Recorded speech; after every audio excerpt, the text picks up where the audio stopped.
Welcome back to city news. పట్టణ కొత్తపేటలోని మహిళా మండలి భవనం ఇక నుండి ప్రభుత్వం ఆధీనంలోకి రానుంది. ప్రముఖ వైద్యురాలు ఝాన్సీ వాణి తెనాలి ప్రాంతానికి ఏదో ఒక మంచి చేయాలన్న సంకల్పంతో 1969వ సంవత్సరంలో 514 గజాలను 18,000 రూపాయలకు కొనుగోలు చేసి దాతల సహకారంతో సుమారు 70,000 రూపాయలతో భవన నిర్మాణం చేపట్టారు. భవన నిర్మాణం చేపట్టిన నాటి నుండి డాక్టర్ ఝాన్సీ వాణి చైర్మన్ గా కొనసాగారు. ఆమె చైర్మన్ గా ఉన్నంతకాలం భవనంలో ఏదో ఒక కార్యక్రమాలు చేపట్టేవారు. తదనంతరం సీనియారిటీ ప్రకారం చైర్మన్లు మారుతూ రాగా ప్రస్తుతం చైర్మన్ గా ఉన్న కస్తూరిబాయ్ వంతు వచ్చింది. ఆమె భవనంలో బాల కేంద్రం ఏర్పాటు చేసి మ్యూజిక్, తబలా, డ్రాయింగ్, డాన్స్ వంటి వాటికి శిక్షణ ఇచ్చారు. అది కూడా కొద్ది కాలం తర్వాత మూతపడింది. ఈ నేపథ్యంలో మహిళా మండలి భవన నిర్వహణ ఆర్థిక భారంగా మారటంతో భవనాన్ని ప్రభుత్వానికి అప్పచెప్పాలని నిర్ణయించి వారి నిర్ణయాన్ని మంత్రి నాదెండ్ల మనోహర్కు తెలుపగా సోమవారం ఆయన ఆ భవనాన్ని డాక్టర్ కస్తూరిబాయ్తో కలిసి పరిశీలించారు. ప్రభుత్వానికి ఏ విధంగా ఉపయోగపడుతుంది, ప్రజలకు ఎలా వినియోగించాలి అన్న అంశాలను చర్చించారు. ఈ సందర్భంగా డాక్టర్ కస్తూరిబాయ్ మాట్లాడుతూ ఎంపీగా శారద ఉన్న సమయంలో ఎంపీ నిధులు తీసుకువచ్చి భవనంపై మరొక అంతస్తు నిర్మాణం చేపట్టామని, అంచెలంచెలుగా దాని నిర్మాణం పూర్తి చేసినట్లు చెప్పారు. ఎన్నో రకాల కార్యక్రమాలు ఈ భవనం నందు చేపట్టినట్లు తెలిపారు.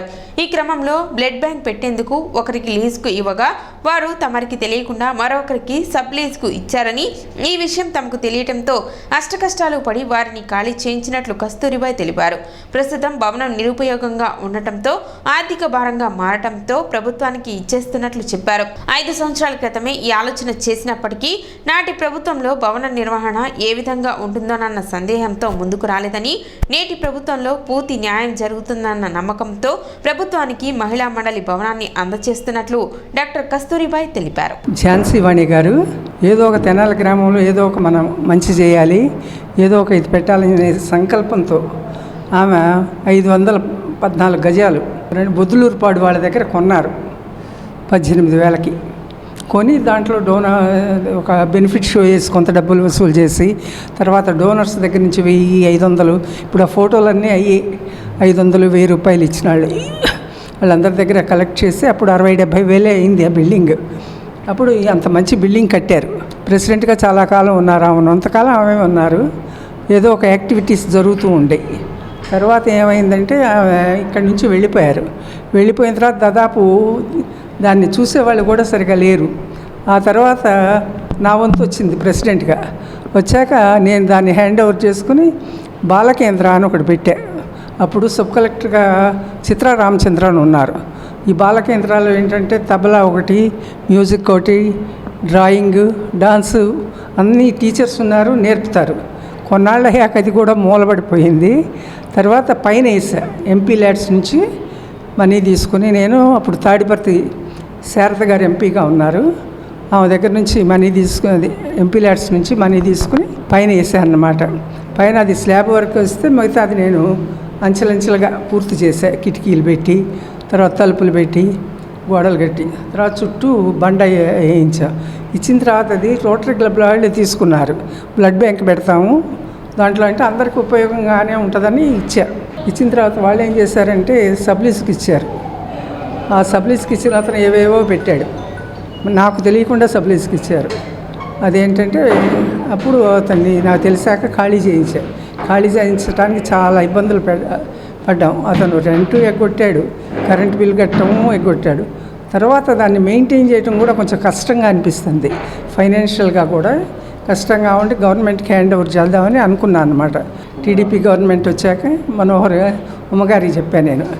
కాంటాక్ట్ చేశారు ఆమె. అదేనమాట, ఆయన వచ్చి చూశారు బిల్డింగ్ ఏ విధంగా ఉపయోగపడుతుంది అనేది.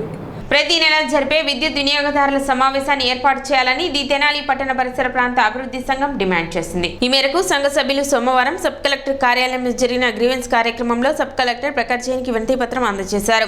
గతంలో చాలా సంవత్సరాల నుండి తెనాలి డివిజనల్ విద్యుత్ అధికారి కార్యాలయంలో ప్రతి నెల విద్యుత్ వినియోగదారుల సమావేశం జరిపేవారని, ఆ సమావేశానికి డివిజన్ పరిధిలో గల వినియోగదారులు మరియు కొన్ని స్వచ్ఛంద సంస్థలు హాజరయ్యేవారని, డివిజన్ పరిధిలో గల ఏఈలందరూ హాజరై వచ్చిన సమస్యలను మినిట్స్ బుక్ లో ఎంటర్ చేసి ఆ సమస్యలపై చర్చించి అక్కడికక్కడే పరిష్కారం సూచించి 3 నుండి 5 రోజుల్లో పూర్తిగా పరిష్కరించేవారని, ఆ వివరాలను సమావేశానికి వచ్చిన అందరి సభ్యులకు తెలిపేవారని, కానీ సుమారు సంవత్సరం నుండి ఆ సమావేశం నిర్వహించకపోవడంతో వినియోగదారులు తమ సమస్య తీర్చుకునే నిమిత్తం ఒక ఆఫీస్ నుండి ఇంకో ఆఫీస్కు తిరుగుతూ ఇబ్బంది పడుతున్నారని, సంఘ సభ్యులు ప్రజలు అనేకసార్లు సమావేశం నిర్వహించమని కోరినప్పటికీ నిర్వహించలేదని, ఈ సమావేశం నిర్వహించడం వలన ప్రజలు అద్భుతమైన పరిష్కారాలు పొందుతారు కాబట్టి ఈ విద్యుత్ వినియోగదారుల సమావేశాన్ని ఏర్పాటు చేసే విధంగా సంబంధిత అధికారులకు ఆదేశాలు జారీ చేయాలని కోరారు. సంఘ అధ్యక్షులు దర్శి శివకోటేశ్వరరావు, అబ్దుల్ ఆరిఫ్, సోమయ్య శాస్త్రి, వాకా పేరెడ్డి, కె సత్యనారాయణ, సతీష్, చెరుకూరి శివరామయ్య,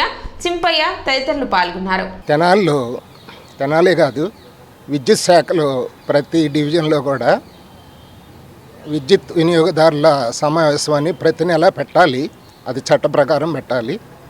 కానీ కొత్త డిఈ గారు వచ్చినాక ఓసారి ఏం పెట్టారు, ఆ తర్వాత నుంచి సుమారు ఒక సంవత్సరం నుంచి పెడతలేదు.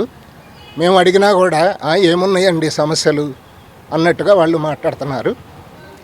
అయితే ఇప్పుడు చాలామంది రైతులు వినియోగదారులు వాళ్ళ సమస్యను పరిష్కరించుకోవడానికి ఏఈ గారి దగ్గర ముందు తిరగాలి, మళ్ళీ డిఈ గారి ఆఫీస్కి రావాలి, మళ్ళీ సమస్యను తిరగలేక అటు ఇటు తిరగలేక వస్తున్నామండి అని చెప్పి చాలామంది వినియోగదారులు నాకు ఫోన్ చేస్తున్నారు. అదే కనుక వినియోగదారుల సమావేశం పెడితే అందరూ ఏఈ గారులు అక్కడికి వస్తారు. మనం కనుక ఆ సమావేశంలో మనం చెప్తే అక్కడ ఎంటర్ అవుతుంది బుక్లో. 3 డేస్లో దాని యొక్క సమస్య పరిష్కరిస్తారు. అది కావాలని ఇప్పుడున్న డిఈ గారు దాన్ని ఆపేశారు. దాన్ని పునరుద్ధరించమని చెప్పి మనం ఆర్డీఓ గారికి ఈ రోజున మెమరాండం ఇవ్వడం జరిగింది. గత ఒక సంవత్సరంగా ఈ మీటింగ్లు జరగట్లేదు కాబట్టి మేము కూడా మళ్ళీ చాలా తెనాల్లో ఎలక్ట్రికల్ సంబంధించిన ప్రాబ్లమ్స్ అనేకం ఉన్నాయి. రెగ్యులర్గా కరెంటు పోవటాలు ఒకటి, అలాగే విలేజెస్లో కూడా మనకి ఏంటంటే ఇప్పుడు క్రాప్ సీజన్ స్టార్ట్ అయింది. వారు కూడా ఏంటంటే ఈ కరెంటు పోవటాల మూలంగా వాళ్ళ ప్రాబ్లమ్స్ మూలంగా, అలాగే కరెంటు రాకపోవడం మూలంగా ఇటువంటి సమస్యలు రైతులు కూడా చాలా ఇబ్బంది పడుతున్నారు. సో ఇవన్నీ కలిసి గ్రీవెన్స్ సెల్ మళ్ళీ పునరుద్ధరించి ఎక్కడెక్కడైతే రెగ్యులర్గా సమస్యలు వస్తున్నాయో ఇమ్మీడియట్గా సాల్వ్ చేస్తే కనుక వాళ్ళకి ఎవరికి ఇబ్బంది ఉండదు, కన్జ్యూమర్స్కి వెంటనే ఈ సమస్యను సాల్వ్ చేసే విధంగా ఎలక్ట్రికల్ గ్రీవెన్స్ సెల్ అనేది, కన్జ్యూమర్ గ్రీవెన్స్ సెల్ అనేది తిరిగి ప్రారంభించి ప్రతి నెల ఆ మీటింగ్స్ పెట్టి ఎవరికి ఇబ్బంది కూడా చూడమని పట్టణాభివృద్ధి సంస్థ ద్వారా కోరుతున్నాం. ఎలక్ట్రిసిటీ కన్జ్యూమర్ బోర్డు మీటింగ్ అనేది గత అనేక సంవత్సరాలు జరుగుతూ ఉండేదండి. చిరంజీవి గారు వచ్చిన 4 రోజుల్లో తీసి పారేశారు దాన్ని. దాదాపు 1 నుంచి మీటింగ్ జరగట్లేదు. రెండో అతిపెద్ద ప్రాబ్లం ఏంటంటే తెనాలి డివిజన్ అనేది ఎలక్ట్రికల్ డిపార్ట్మెంట్ ఈఈ గారు డిఈ గారు ఉన్నారు. 33 133 సబ్స్టేషన్లు కూడా ఉన్నాయి. ఇక్కడ ఏంటి మీటర్ ఛాలెంజ్ టెస్టింగ్ అనేది ఒకటి ఇప్పటి నుంచో ఉండేదాన్ని ఏంటంటే గత 8 నెలల 9 నెలల నుంచి తీసేశారండి. దీనివల్ల ప్రజలు చాలా తీవ్ర ఇబ్బంది పడుతున్నారు. ప్రతి ఒక్కళ్ళు ఛాలెంజ్ టెస్టింగ్ అని చెప్పని సింగిల్ ఫేజ్ కూడా గుంటూరు వెళ్ళాల్సి వస్తుంది. జిల్లా మొత్తానికి ఒకటే ఉండటం వలన ప్రజల యొక్క సమయం కూడా వృధా అవుతుందండి.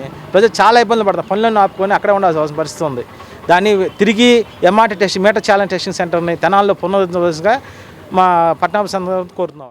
ఆహార పౌర సరఫరాల మంత్రి నాదెండ్ల మనోహర్ మాజీ ఎమ్మెల్యే డాక్టర్ గోగినేని ఉమను మర్యాదపూర్వకంగా కలిశారు. కొత్తపేటలోని ఆమె నివాసంలో డాక్టర్ గోగినేని ఉమ, డాక్టర్ లక్ష్మీ ప్రసాద్లను మంత్రి నాదెండ్ల మనోహర్ మర్యాదపూర్వకంగా కలిశారు.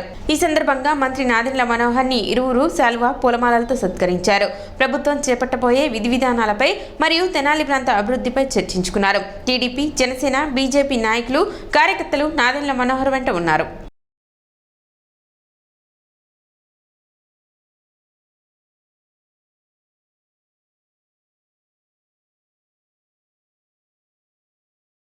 సాంస్కృతిక సంస్థ సంకీర్తన ఆధ్వర్యంలో నిర్వహించిన మ్యూజికల్ నైట్ శ్రోతలను అలరించింది. మధుర గాయకులు మహమ్మద్ రఫీ వర్ధంతిని పురస్కరించుకొని తెనాలి రామకృష్ణ కవి కళాక్షేత్రంలో మ్యూజికల్ నైట్ నిర్వహించారు. డాక్టర్ పురుషోత్తమరావు ఆధ్వర్యంలో పలువురు గాయకులు రఫీ మధుర గీతాలను ఆలపించారు.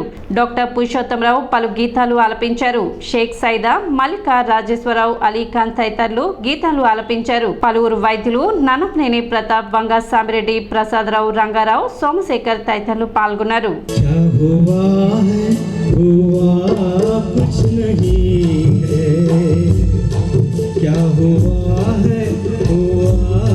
कुछ नहीं है बात क्या है पता कुछ नहीं है मुझसे कोई खता हो गई तो तुमसे अच्छा कौन है दिलो जिगर लो जान लो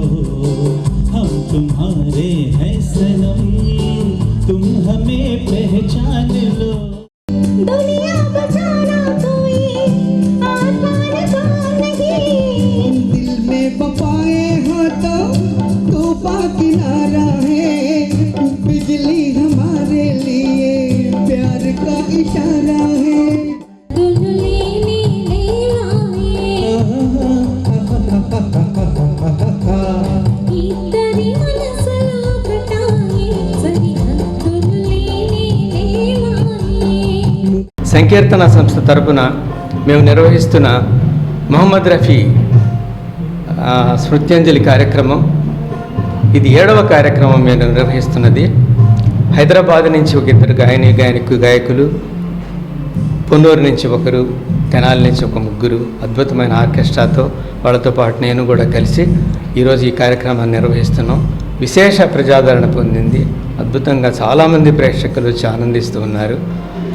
మొహమ్మద్ రఫీ గారిని 44 సంవత్సరాల తర్వాత కూడా ఒక హిందీ పరభాష రాష్ట్రంలో మనం ఇంత గొప్పగా ఆయన స్మరించుకుంటూ కార్యక్రమాలు నిర్వహిస్తున్నామంటే ఆయన గొప్పతనాన్ని నేను ప్రత్యేకంగా చెప్పవలసిన అవసరం లేదు. ఈ విషయంలో మేము రఫియన్స్ అందరము చాలా గర్విస్తాం. సిటీ న్యూస్ ముగించే ముందు ముఖ్యాంశాలు మరోసారి.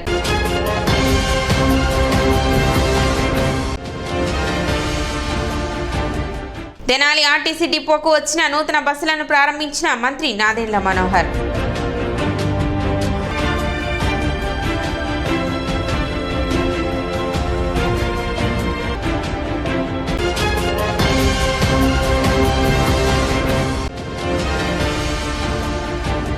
విద్యుత్ వినియోగదారుల సమావేశం ఏర్పాటు చేయాలని కోరుతూ సబ్ కలెక్టర్ కార్యాలయంలో వినతి పత్రం అందజేసిన ది తెనాలి పట్టణ పరిసర ప్రాంత అభివృద్ధి సంఘం.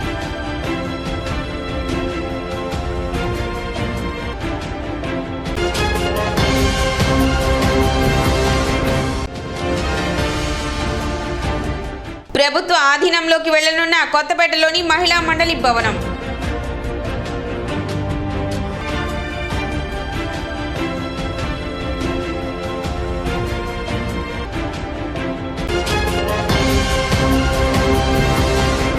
సిటీ న్యూస్ ఇంతటితో సమాప్తం. నమస్కారం.